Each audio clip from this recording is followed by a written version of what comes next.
সম্মানিত দর্শক, আসসালামু আলাইকুম। কেমন আছেন সবাই? আজ আমি আপনাদের সঙ্গে শেয়ার করব পায়জামাতে পাইপিং ডিজাইন তৈরি করা।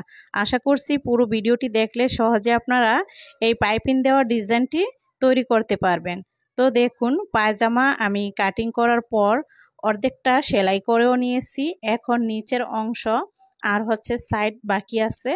তো এই যে পায়ের যে মুহুরি, সেইখানে আমি ভাঁজ পিঠটা নিয়েছি। এই যে এটা কিন্তু ভাঁজ পিঠ। আর এই যে এখানে এই মাপ অনুসারে 2 ইঞ্চি বা 2.5 ইঞ্চি বক্রম চওড়া নিতে পারেন, বা আরও চাইলে বেশিও নিতে পারেন, 3 ইঞ্চি, এটা আপনাদের পছন্দের উপর।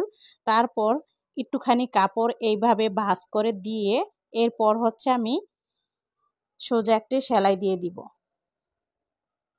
সেলাই দিয়ে বক্রমটিকে আটকিয়ে নিতে হবে। সেলাইটা যাতে সোজা এবং সুন্দর হয় দিয়ে নিয়েছি। এরপর বাড়তি সুতা থাকলে সেগুলো কেটে নিতে হবে, বা বক্রম থাকলে। তারপর সেটাকে এই যে এইভাবে ভাঁজ দিয়ে নিচ্ছি। এটা কিন্তু ভাঁজ পিঠেই এই ভাঁজটা দেওয়া, সেদিকে খেয়াল রাখতে হবে।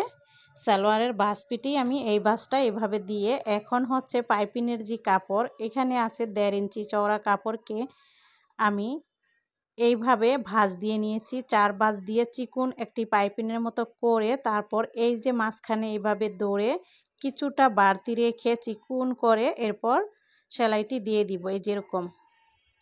বা চাইলে আর একটু চড়ও রাখতে পারেন, তবে এখানে চিকন দিলেই বেশি ভালো হয়, যেহেতু এটা চিকন পাইপিং দিচ্ছি। আর কামিজের যে কাপড়টা ছিল সেটা দিয়েই আমি এখানে পাইপিংটি দিচ্ছি। তো আপনারা যে কাপড় দিয়ে পাইপিং করবেন সেরকম কাপড় এখানে নিতে হবে।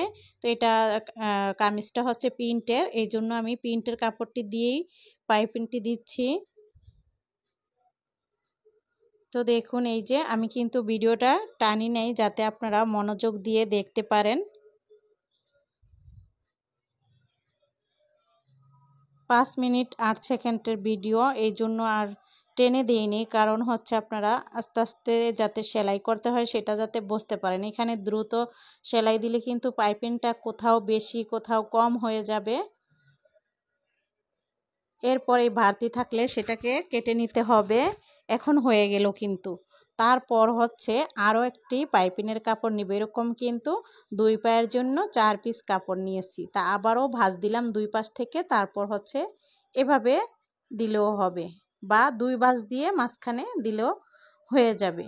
মোট কথা এরকম চিকন যেন হয়। আর এই যে এইভাবে ধরে এখন সোজা একটি সেলাই দিয়ে দিব। নিচের দিকে যদি কাপড়টা চওড়া থাকে সমস্যা নাই, কিন্তু এইভাবে যেন বাড়তিটা চিকন থাকে সেদিকে খেয়াল করে এক সমান যাতে থাকে সেইভাবে আমি সেলাই দিয়ে দিচ্ছি। যারা ভিডিওটা দেখতেছেন তাদেরকে অসংখ্য ধন্যবাদ। যারা সেলাই কাজে নতুন তাদের উদ্দেশ্য করে আমি এই ভিডিওটি বানাচ্ছি, যেন তারা সহজে এই ডিজাইনটি তৈরি করে নিতে পারেন। ভিডিওটি যদি ভালো লেগে থাকে তাহলে আপনারা আপনাদের ফ্যামিলি ফ্রেন্ডসদের সাথে শেয়ার করবেন। যদি বেশি ভালো লেগে থাকে তাহলে আমার চ্যানেলটাকে সাবস্ক্রাইব করে ছোট্ট একটি লাইক দিয়ে দিবেন। আর যারা চ্যানেলটাকে সাবস্ক্রাইব করে দিয়েছেন তাদেরকে অসংখ্য ধন্যবাদ। হয়ে গেল আমার এই পাশের পাইপিংটি লাগানো। তো দুনো পাশেই কিন্তু আমি চিকন পাইপিং লাগিয়ে নিয়েছি। এখন এইখানে আমি আরও একটি সেলাই দিলাম, দুটি 4টি সেলাই দিয়ে এখানে ঢেউ দিয়ে দিতে হবে।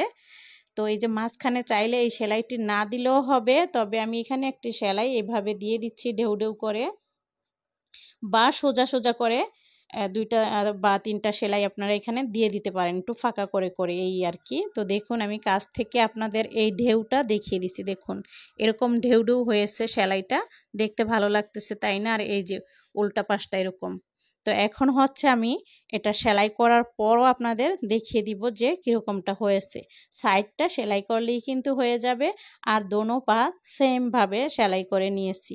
দেখুন কতটা সুন্দর হয়েছে। এই যে এরকম পাইপিং দিয়ে কিন্তু আগে আমরা অনেক পরতাম, তবে এই পাইপিংটি কিন্তু এখনও অনেকেই পছন্দ করে। তো দেখুন, তো সিম্পলের ভিতর সুন্দর একটি পাইপিং ডিজাইন তৈরি করে ফেললাম। আপনাদের কাছে কেমন লেগেছে কমেন্টের মাধ্যমে অবশ্যই জানাবেন। আবারও নতুন ভিডিও নিয়ে আপনাদের মাঝে চলে আসব। কী ধরনের ভিডিও চান আপনারা সেটাও আমাকে জানাতে পারেন, আমি সেরকম ভিডিও দেওয়ার চেষ্টা করব। এখানেই বিদায় নিচ্ছি, আল্লাহ হাফেজ।